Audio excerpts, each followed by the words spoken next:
प्रिय श्रोताओं, आप सभी का स्वागत है हमारे शो अर्थ में।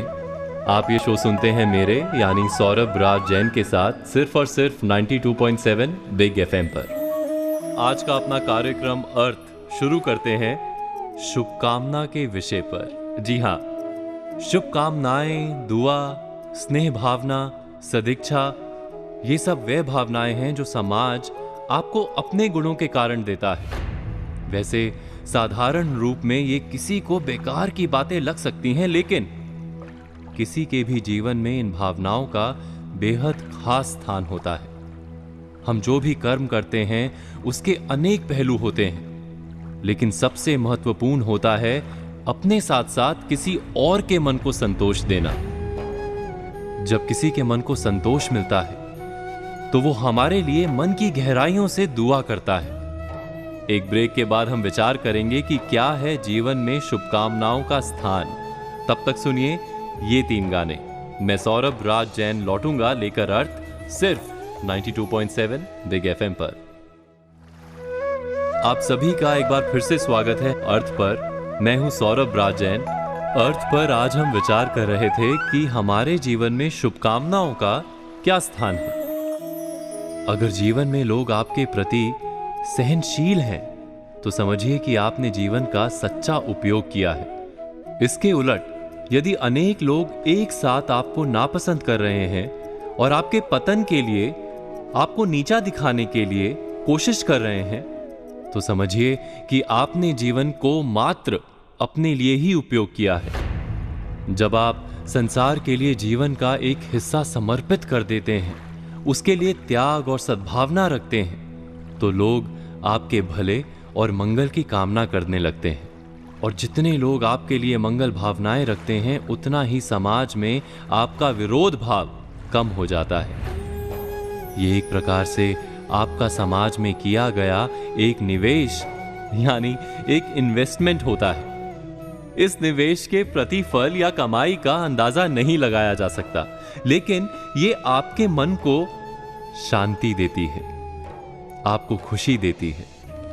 क्योंकि कहा गया है कि हर दवा बेकार हो जाती है, लेकिन कोई भी दुआ कभी खाली नहीं जाती। दुआ वो रामबाण है जो हर हाल में फलती है। इस तरह बद्दुआ भी हर हाल में अपना असर जरूर दिखाती है। कबीर दास जी ने बिल्कुल सही कहा है, निर्बल को ना सताइए, जाकी मोटी हाय, मरी खाल की सांस से लोह भस्म होई जाए। समय है एक ब्रेक का और कुछ गानों का भी। ब्रेक के बाद वापस आकर हम बात करेंगे आलोचना की। सुनते रहिए अर्थ मेरे यानी सौरभ राज जैन के साथ सिर्फ और सिर्फ 92.7 बिग एफएम पर। आप सभी का एक बार फिर से स्वागत है अर्थ पर। मैं हूं सौरभ राज जैन, सिर्फ और सिर्फ 92.7 बिग एफएम पर। हमने बात की थी शुभकामना की और अब हम बात करेंगे आलोचना की। अरे डरिए नहीं, यहां किसी व्यक्ति या वस्तु की आलोचना नहीं, हम बात करेंगे आलोचना की प्रवृत्ति की। कई लोगों को किसी की भी आलोचना करने में बहुत आनंद आता है और कुछ लोग तो आलोचना को स्वाभाविक ही मानते हैं। वो आलोचना कितनी व्यवहारिक है और कितनी उचित, इस बात को जाने बिना, इस बात पर बिना कोई विचार किए बिना किसी पर भी सवाल करते रहते हैं। वैसे समाज हमें इस आलोचना का अधिकार तो देता है, ऐसा आप भी करते होंगे, लेकिन हम ये भूल जाते हैं कि इस आलोचना में आत्म आलोचना भी शामिल है कि नहीं। क्या कभी हम अपनी आलोचना करते हैं? क्या हम अपने कर्मों कार्यों का विवेचन करते हैं? एक छोटे से ब्रेक के बाद हम इस आलोचना का विवेचन करेंगे, इस पर विचार करेंगे कि आलोचना वाकई है क्या। आप सुनिए कुछ गाने। अर्थ पर मैं सौरभ राज जैन फिर मिलूंगा आपसे यहीं 92.7 बिग एफएम पर। आप सभी का स्वागत है एक बार फिर हमारे इस शो अर्थ पर, जो आप सुन रहे हैं 92.7 बिग एफएम पर। मैं हूं सौरभ राज जैन। ब्रेक के पहले हमने कहा था कि आलोचना पर हम बात करेंगे।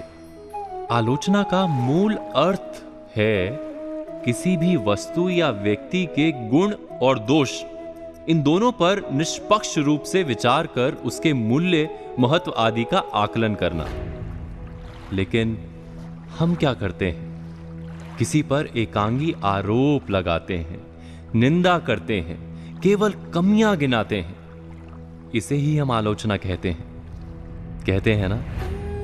किसी पर भी प्रश्न करके उसे गलत साबित करना, और हम इसे अपनी सुविधा से उपयोग में लाते हैं। हम केवल प्रतिपक्ष या दूसरों की आलोचना करते हैं, लेकिन कभी भी अपने ऊपर कोई प्रश्न नहीं करते। ना ही हम अपनी आलोचना पसंद करते हैं, क्योंकि वास्तविकता यह है कि लोग आलोचना के नाम पर केवल विरोध या निंदा करते हैं, सत्य नहीं बताते। लेकिन आज समाज को जिस बात की सबसे अधिक आवश्यकता है वो है सच्ची आलोचना या समालोचना। महात्मा गांधी जी ने इस आलोचना के लिए बहुत सही बात कही है। वह कहते हैं कि हम अपनी पीठ स्वयं नहीं देख सकते, किंतु अगर दूसरे इसे देखकर हमें बताएं तो हम उसे सुनना भी नहीं चाहते। यानी दूसरे के व्यक्तित्व के उन पहलुओं पर सही तरीके से ध्यान दिलाना ही सच्ची आलोचना है। बस हमें इस बात का ध्यान रखना होगा कि हम दूसरे की भूल, दूसरे की गलती पर प्रश्न करते समय अपनी कमियों से निश्चिंत ना हो जाएं, क्योंकि कबीर दास जी ने कहा है, बुरा जो देखन मैं चला, बुरा ना मिलिया कोई, जो दिल खोजूं आपना, मुझसा बुरा ना कोई। यानी दुर्भावना से भरकर आलोचना ना करें, बल्कि सद्भावना से भरकर सही राह दिखाने के लिए सम्यक समालोचना करें। अर्थ पर आज हमने बात की शुभकामना और आलोचना की। कल करेंगे बातें विनम्रता और दिखावे की। तो आज कही बातों पर विचार कीजिए और कल की प्रतीक्षा कीजिए। मैं सौरभ राज जैन कल फिर लौटूंगा लेकर अर्थ, सिर्फ 92.7 बिग FM पर।